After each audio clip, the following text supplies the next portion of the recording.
Maayos na nga ang balon at maaari na itong lumipad. Ngunit pinagbawalan naman ni Hepe na paliparin ito ni Arthur. Sinunod naman siya ni Arthur. Pero hindi ko nagustuhan yun dahil pinangakuan na ako ni Arthur na pasasakayin niya ako dun. Gusto ko talaga maramdamang nasa papawirin, kaya gagawa ko ng paraan para matupad yun. Huh? Halika, Hak! Bakit, Tom? Gusto kita makausap. Bakit? Hindi maaari dito. Nasa si Arthur? Makikipagkita daw kay Hepe.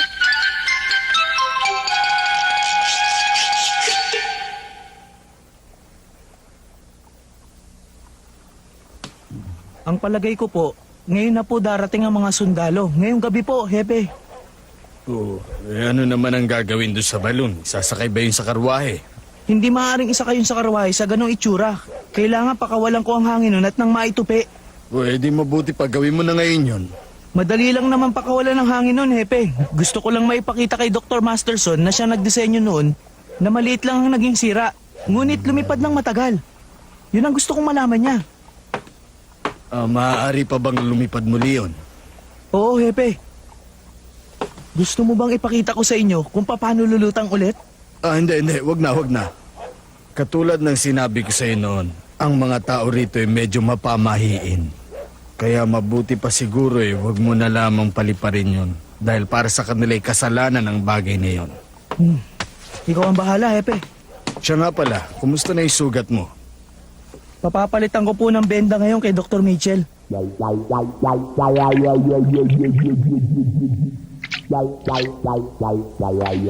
Hindi ko alam kung paano nangyari ito. Alin po? Oh, huwag kang magalaw. Pasensya ka na. Ano pong ibig niyo sabihin, Doktor? Alam mo, nagsimula lang si Mering tulungan ako nung ding araw na bumagsak ang sasakyan mo dito sa lupa. Opo. Hindi ko na dapat sabihin ito, ngunit ilan na lang ang natitirang pasyente ko. Ganun po ba? Sa dahilang may batang doktor na dumating. Ganun po. Alam mo, 2 araw pa lamang akong tinutulungan ni Mary. Marami ng pasyente ang nagpapatingin sa akin. Biruin mo yung 13 pasyente kaagad. Kasama ka na doon, Arthur. Ako po ba ang pang-13? Ho? At ang karamihan sa inyo'y puro mga binata. Totoo po? Nakapagtataka, sa palagay mo, ano kayang ibig sabihin noon? Na nabibighani po sila kay Mary. Hindi dapat yon. Ito'y pagamutan. Hindi ito isang bar kahit na maganda ang nurse ko. Hindi dapat dumami ang may sakit. Ang misyon ko ay magpagaling ng tao, hindi ang magpalala ng sakit. Tama po kayo, Doktor. At isa ka doon, binata ka. Sinabi ko na sa iyo kahapong matutuyo na ang sugat mo. Bakit bumalik ka pa para magpabenda? Ganun po ba? At Mary, hanggang ilang ulit mo ba iikot yung benda sa ulo niya? Maubos na yung benda. Pasensya na po. Mananatili pa rin naman si Arthur sa inyo ngayong gabi, hindi ba? Hindi na po. Darating na po marahil ang mga sundalo ngayong gabi upang kunin po ang balon. Kaya sasama na po ako sa kanila. Ha? Arthur, totoo ba yung sinasabi mo? Bakit kayo nag-uusap ni Hak ng palihim? Hindi naman. Ba, Hak? Ano, Hak? Oo nga. Parin niyo ang balon, ano? Becky, paano mo nalaman yun? Hak! Kita niyo na? Ikaw talaga, Hak, oo. Kailan niyo ito paliliparin? Hindi to alam ng mamang nakasakay dito, no? Kasi hindi tinupad ni Arthur ang pangako niya. Kaya Kaya palihim niyong paliliparin. Alam ko nang gagawin mo ito, Tom. Becky, ano ibig mo sabihin? Sige, tutulungan ko kayo. Sasama ka sa amin sumakay? Sumakay doon? Ako? Naku, hindi. Mukhang natatakot ako sumakay doon. Sabi mo, tutulungan mo kami makalipad yun. Pababayaan ko na lang kayong paliparin yon. Hindi ako sasakay. Panonoorin ko na lang kayo habang pinapalipad niyo yon. Pero hindi talaga ako pwedeng sumakay. Natatakot ako. Sasakay ako at lilipad ako na mataas. Talaga? Ang tapang mo, Tom. Sasakay din doon si Hak. Diba, Hak? Oo, sasakay din ako. Di ayos na ang lahat. Becky, ilihim mo to, huwag mo sasabihin. Oo. Sige, gagawin na natin mamayang gabi.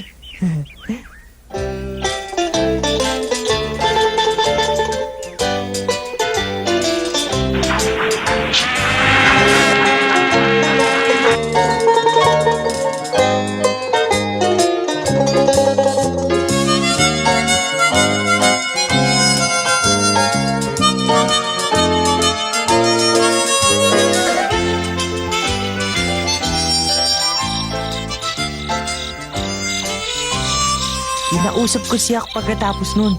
At sinabi kong kinabukasan na ng umaga kami sumakay. Kakalagin namin ang mga tali ng gabi pa lang at palulutangin namin bago sumikat ang araw. Maaga yatang natulog ngayon si Tom. Maaga po siyang nagising kaninang umaga. Napagod po siya dahil ang dami po niyang ginawa kanina sa pag-aayos ng balon. Masyado kasi siyang nabighanin sa balon na yun eh.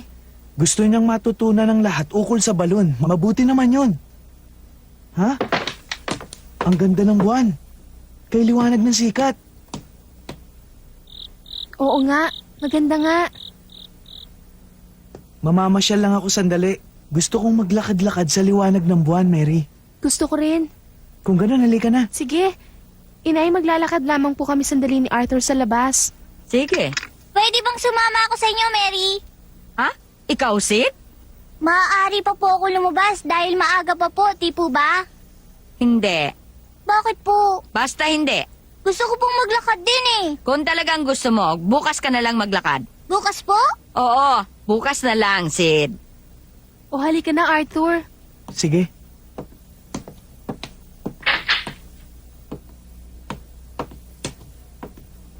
Ang tiya Poli talaga. Bakit po hindi ako dapat maglakad ngayon pero bukas pwede na? Baka umulan. Oh,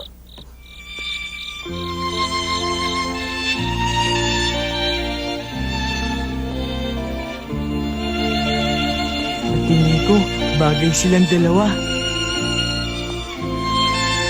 Sa totoo lang, nagdarasal ako na sana wag munang dumating ang mga sundalo. Bukas na lang sana. Ako man.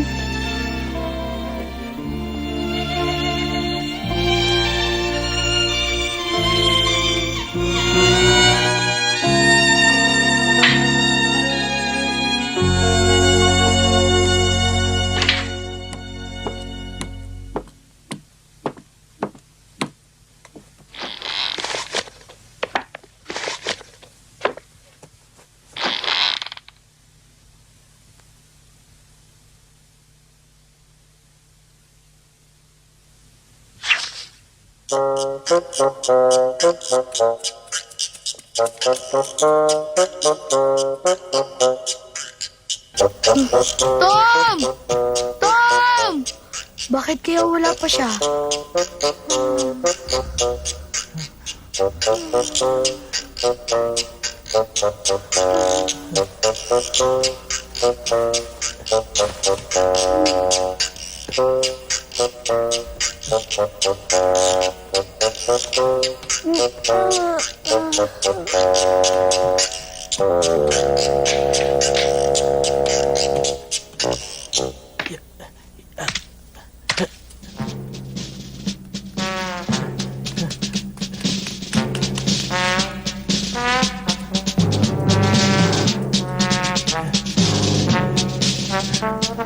Sasakay ako sa balon.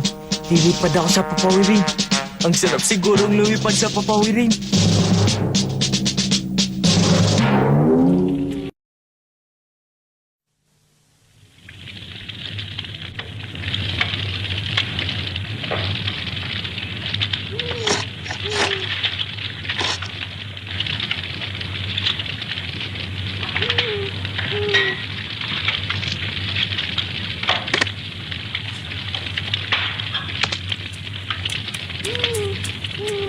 Tama na to. Lilipad na to anumang oras. Akala ko ba, bukas pa tayo lilipad. Oo nga. Dahil lang yun sa gusto ni Becky na makita tong lumipad. Darating kaya dito ngayon si Becky, Tom? Makakarating siya bukas ng maga. Hindi lang siya maaaring lumabas ng gabi. Ang tagal pa bago mabumaga. Oo nga. Magsalitan tayo ng pagtulog. O sige.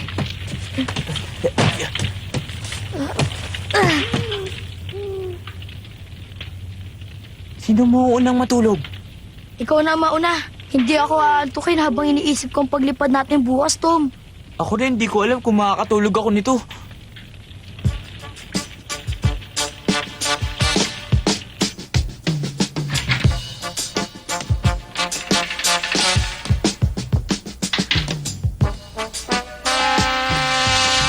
Magandang umaga, Cesar.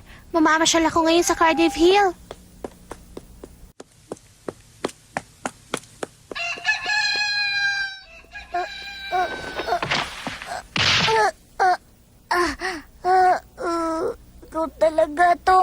Ba't mo ako tinulak? Huh?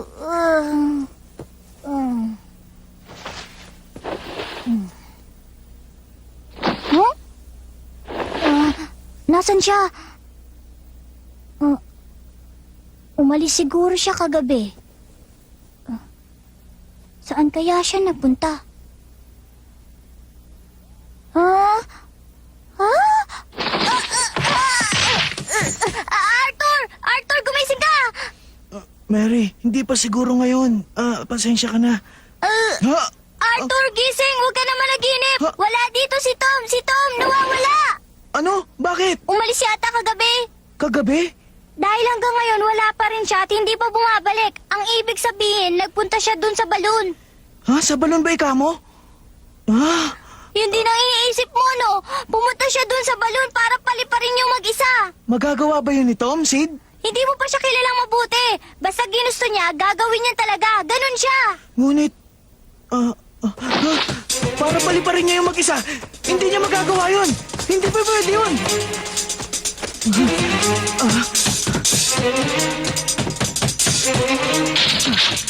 Arthur! Arthur, naiwan mo ito! Ito! Salamat sa'yo, Sid. Bilisan mo na! Susunod na ako sa'yo! Sige.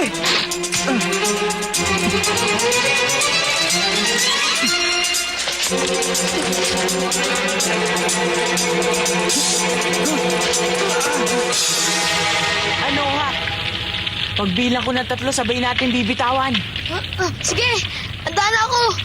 Oh, ngayon na ha. 1, 2, 3.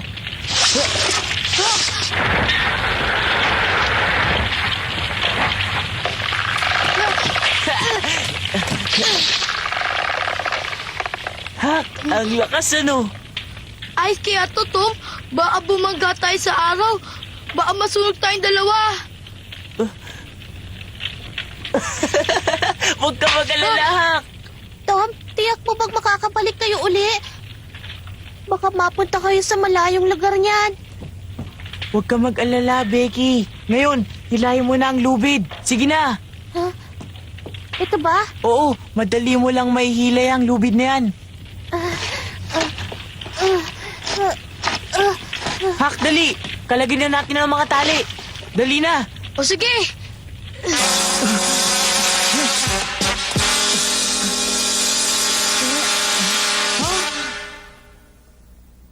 Ang higpit, hindi ko makalag. Ako na nga dyan, Tom. Sige nga. Tom, may tumarating! Tom! Tom! Huwag mong paliparin nang wala ako! Hak, bilisan mo, si Arthur. Eh, di pakalagyan natin sa kanya to. Ikaw talaga. Narito si Arthur para pigilin tayo. Ah, ganun ba? Eh, di na natin. Tom, tulungan mo ako dito. Tom! Ha? Huwag niyo paliparin niya nang wala ako! Ano, Hak? Malapit na. Nakalag na, Tom. Sandali! Bakit ganun? Ayaw lumutang. Nakakapagtaka. Nakalag ng lahat ng tali ah. Ah, ang mga bato. Ang bigat ng mga bato. Oo nga pala.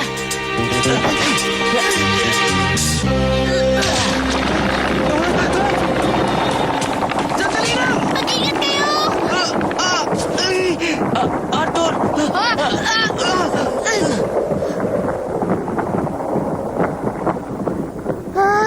Lumilipad na! Lumilipad na sila!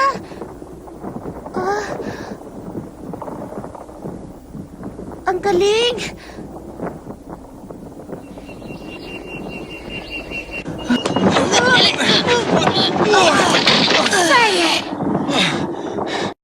Ang tatapang niyong dalawa! Kahanga-hanga kayong dalawa!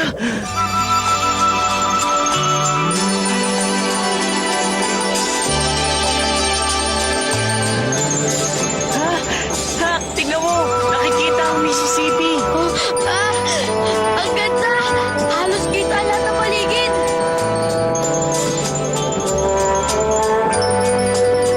Hindi ba kayo natatakot? Alam niyo ba na maaaring ipadpad to ng hangin sa malayo? Kanina, na hindi pa ako nakasakay, natatakot ako. Talaga, ha? Oo, Arthur. Kahit kailan, hindi ko naisip na ganito kaganda ang tanawin mula sa itaas. Oo nga! Hindi ako nagsisisi sumakay dito. Ay nako, tignan nyo. Bumababa na ang balon. Baka bumaksak tayo sa ilog niyan. Anong gagawin natin? Hindi mangyayari yun dahil kasama ka namin, di ba? Ay, kayo talaga oh. Hoy! Tingnan nyo! Ano yun? Bumabagsak!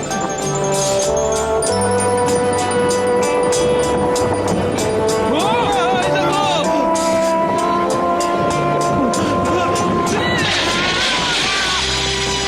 Yan, tama yan.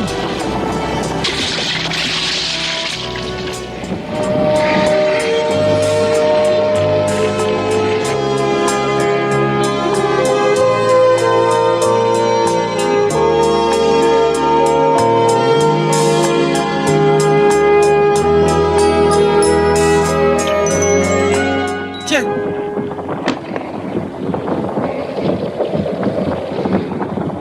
Ha? Ang mga sundalo dumarating na.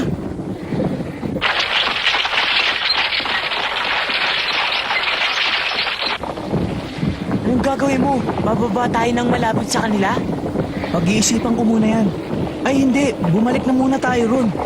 Kailangan ko pang magpaliwanag sa kanila kung paano akong bumagsak sa bayan nyo. Naku, baka kaya bumagsak na sila. Hindi, alam ni Arthur paanda rin yun. Pero hindi na natin sila makita, oh. Huh? Tingnan mo, doon! Salamat po. Mabuti na lang. Sana pala sumakay na rin ako. Di sana hindi na ako nag-aalala sa kanila. Babalik na sila dito ngayon. Ay, nandito kami!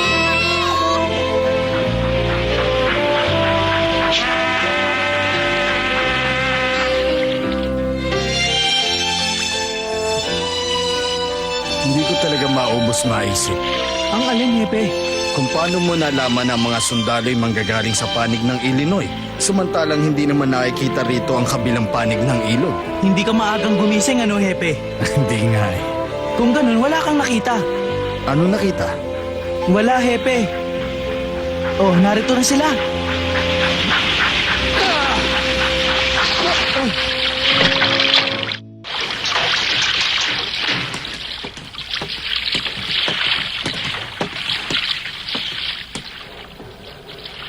Ha?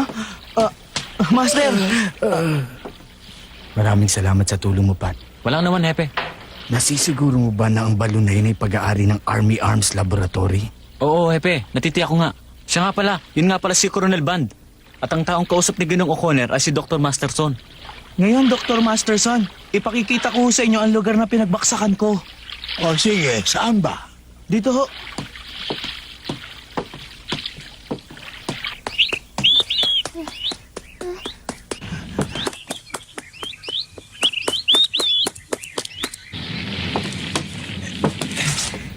Ayaw mo ba talagang sumakay, Dr. Masterson? Gusto ko nga, pero ayoko pa mawala ng buhay. Eh, ikaw, Coronel Ban. Ayoko rin. Kung ganun, ako na lang pala mag-isang sasakay. Magkita na lang tayo sa kabilang panig. Tom, Hak, talagin nyo na ang lubid. Oo!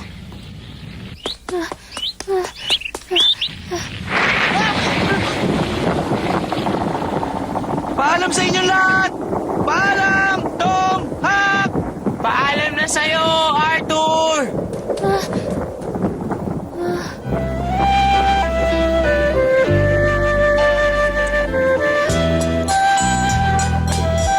Paalam, Arthur! Paalam sa inyo!